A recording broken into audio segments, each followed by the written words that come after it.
अस्सलाम वालेकुम दोस्तों, मैं डॉक्टर हुसैन तैयबा मिकलन साहब भाई सामने हाजिर हमारे साथ लग रहे हैं, जुड़ रहे हैं हम आपको हमें इस बारे में तजर्बा से लेकर मालूमात बेहतर जाते रहेंगे। तो आज का टॉपिक आएगा, मौजूद है भाई कि जो रमज़ान के दौरान, जो रोज़े के दौरान जो मसले मसाइल पैदा आते हैं, जो प्रॉब्लम पैदा होती हैं, उसके बारे में बात करेंगे।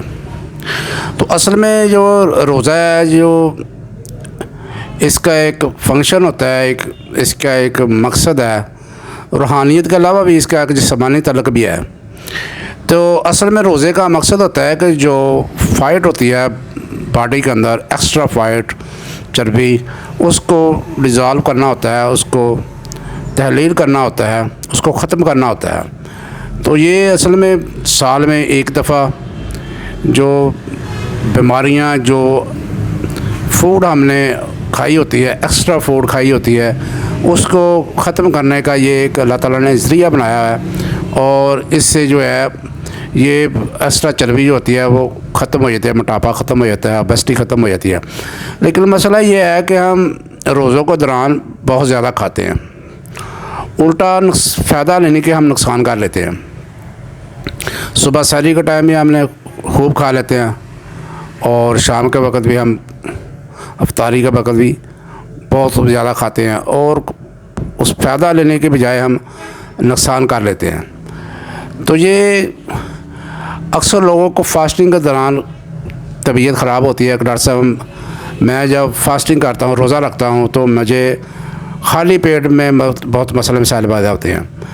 तो वो जो खाली पेट की वजह से जो मसला पैदा हो, उसकी दवा टॉप क्लास की जो है एनाकार्डियम है।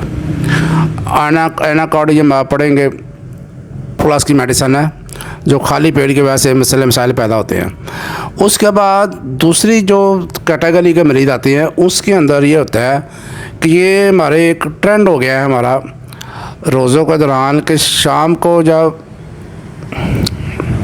इफ्तारी होती है उस वक़्त पकौड़ों, समोसों और स्पाइसी चीज़ों का खूब इस्तेमाल होता है। कोल्ड ड्रिंक भी साथ चलती है, और उसका जो होता है मैदा सारा दिन खाली होता है, और खाली होने की वजह से मैदे को जो है वो सॉफ्ट किस्म की ग़िज़ा चाहिए होती है, जो हेल्थी हो और सॉफ्ट हो और स्पाइसी ना हो। लेकिन हम करते क्या हैं, हम स्टार्ट ही पकौड़ों समोसों से करते हैं, एक ट्रेंड बन गया पकौड़ों समोसों का। और उससे जो बजाय इसके एक मैदा फिट रहे, तंदुरुस्ती से बीमारियाँ दूर हो, और बीमारियाँ जो होती हैं वो मरीज़ को आ घेरती हैं, और उसको मसले मसाइल पैदा होने शुरू हो जाते हैं। तो इसका इस्तेमाल बिल्कुल ना किया करें पकौड़ों समोसों का। तो बिल्कुल लाइट किस्म की ग़िज़ा खाएँ, अच्छी किस्म की ग़िज़ा खाएँ, और स्पाइसी चीज़ों का, कोल्ड ड्रिंक का वगैरह का बिल्कुल इस्तेमाल ना करें। अगर आप स्पाइसी चीज़ों की वजह से आपका मैदा ख़राब हो रहा है, तो फिर टॉप क्लास की मेडिसिन है, वो है नेक्सोमिका और पल्साटिला। ये टॉप क्लास की मेडिसिन है। इसके अलावा अगर मैदे पे बोझ होता है, मैदे के मुंह के ऊपर बोझ होता है, तो आप एपिस निग्रा का भी इस्तेमाल कर सकते हैं, ये भी अच्छी मेडिसिन। और कुछ लोग ऐसे होते हैं जिनको प्यास ही बंद हो जाती है, जिनको कहते हैं प्यास हमें लगती नहीं है, तो उनको भी पल्साटिला दे सकते हैं। ये अच्छी मेडिसिन है, ये प्यास को, जिनको प्यास नहीं लगती उनके भी ये मैदे को रेगुलर कर देती है। तो इसके अलावा कुछ लोग ऐसे होते हैं जो स्पाइसी चीज़ें नहीं खाते, फिर भी उनको भूख का मसला होता है कि उनको भूख बहुत कम लगती है रोज़े के दौरान। तो वो जो है वो चैलिडोनियम का इस्तेमाल कर सकता है, सल्फ़र का इस्तेमाल कर सकता है।